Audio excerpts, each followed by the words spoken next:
Poštovani gledalci, moj večerašnji gost je gospodin Bratislav Živković. Govorimo o četničkom pokretu kroz vekove, knjizi koja je izašla povodom 100 godina postojanja. Dobroveče i dobrodošli.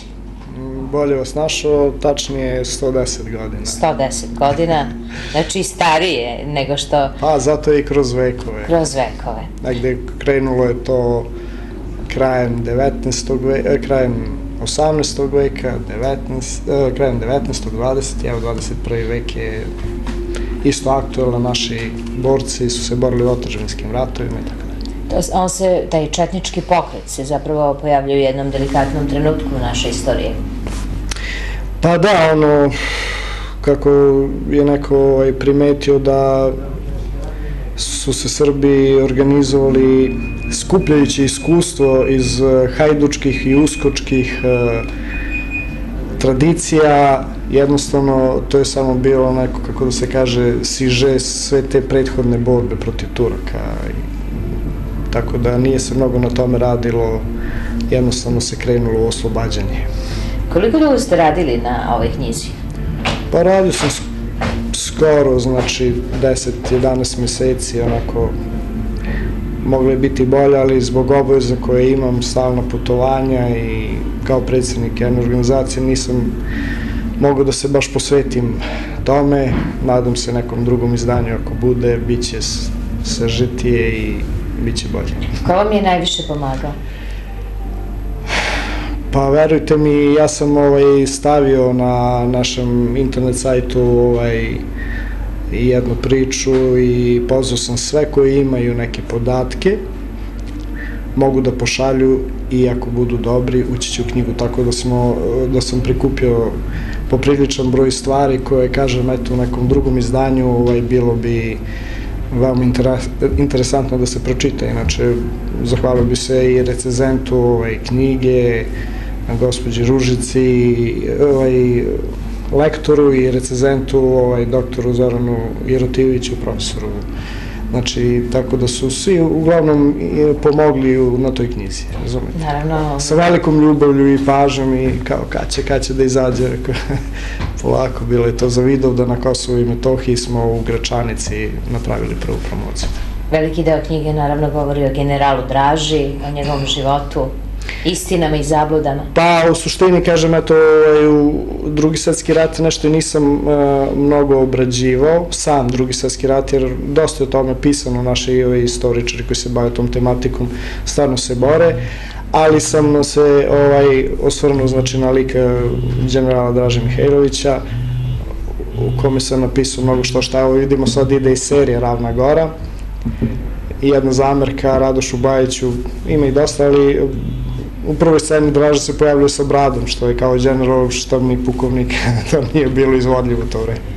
Ko želi da čita četnički pokret kroz vekove, može da pozove broj telefona 523-805. Gospodin Živković večeras daruje jednu knjigu vama, poštovani gledalci.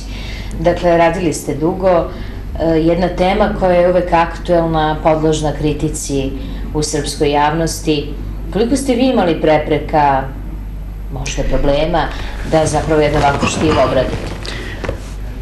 Pa vidite, nisam ni nailazio na prepreke te vrste, ali sam nailazio na kritike ljudi koji nisu ni pročitali knjigu govoreći da to je već falsifikat, da to nije istina, a jednostavno u knjizi se knjiga govori o životu pripadnika četničkog pokreta, o njihovim nadanjima, o njihovim stremljenjima, o njihovim stradanjima pre svega. Uopšte se ne bavi nekom političkom konotacijom, šta su bili četnici, gde, da li su neko iz upotrebe, da li nije borba sa komunistima i tako to. Znači, uopšte to nije tema knjige. Tema knjige je živo biće četničkog pokreta i šta su ti ljudi sve podnosili, koje žrtve su podnosili, zato što su se odlučili za taj put.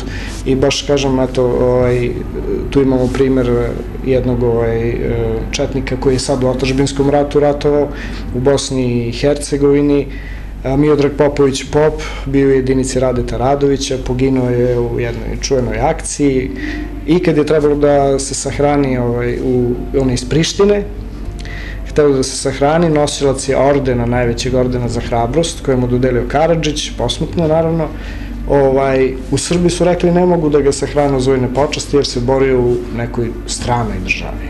Razumete, takve sudbine prate knjigu i to je nešto što sam želeo da približim onim ljudima koji ne znaju ništa baš o četničkom pokretu. Gde se knjiga može naći? Pa imate na našem sajtu četnici.rs, ima je po štandovima, ali znači uglavnom preko sajta može da se naruči. Da kažemo nešto i o Krsnom hodu. Kao pripadnici četničkog pokreta učestvovali smo jer smo bili pozvani od strane naših ruskih prijatelja, nacionalnih organizacija iz Rusije, da učestvujemo u Krsnom hodu posvećenom 4 vekova carske porodice Romanov. Krsni hod je krenuo iz Sankt Peterburga i sve do Ganjine jame i Ekaterinburg, to je više od 2500 kilometra puta. Mi smo poslali jednog našeg četnika da kažem, na to putešestvije i on je ceo Krsni hod ispešačio i tu se rodila ideja da i u Srbiji bude jedan krsni hod. Do sada u Srbiji nikad nije bilo tih krsnih hodova i naravno mi smo iskoristili to i dogovorili smo se i naš krsni hod ove godine bio posvećen je 9 vekova pa da se isto ove godine carskoj lozi našoj Nemanjića. Bilo je oko 25 ruskih prijatelja koji su došli, učestvovali, krenuo je krsni hod iz Beograda, iz hrama Svetog Save, završio je dole na Kosovu i Metohiji, obišli smo i Pećku patrijaršiju gde je poklonjena kopija ikone Rubljove Svete Trojice.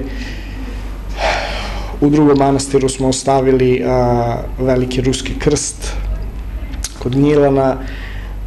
Imalo je dosta problema, pogotovo dole na prelazu Kosovo i Metohiji. Svi su mislili da je to neka politička igra, baš se dešavalo u vreme nekih poseta, izbora dole, ja ne znam. To je bilo pre ovih sad izbora, ali da, miting je neki bio, pa nisu hteli nas puste, pa smo dole bili 4 sata su ljudi sedeli na prelazu, znači sve dok nisu ruski ambasador reagovao, predsednik opštine nije došao i tako dalje, ali sve u svemu sve je proteklo lepo i imamo divne filmove i iskustvo iz toga i nadamo se da će se tradicija nastaviti Krsnog hoda i planiramo uz Božju pomoć sledeće godine u Republici Srpskoj. Dakle, to će se zapravo nastaviti, nećete stati na ovome, širit ćete pravoslavnu misao. Da, pa zato četnici su i vezani za pravoslavlje, neizmerno smo vezani za pravoslavlje. Mi verujemo u dolazak ruskog cara, veoma je jaka ta misao i veoma je jako to proročanstvo u Rusiji. I kod nas je otac govorio tada i Monah Gavrilo, prorokovali su da će se ruski car vratiti i kad se on zacari, bit će i u Srbiji monarhija i Srbiji će biti bolje. Čak što više u Rusiji i proročanstvo kaže da će taj car, novi car, biti isto iz loze Romanovih, a izvaće se kao prvi Romanov car Mihajlo, i da je to doba u kome mi u stvari živimo. I interesantna je druga jedna priča gde su nas prihvatili tako kako jesu sa punim srcem, jer su rekli da će u toj nekoj njihovoj odlučujućoj tamo borbi za carsku Rusiju njima pomoći Srbi i Grci. I posle te pobede Rusija će osvojiti Konstantinopolj. To je sad proročanstvo.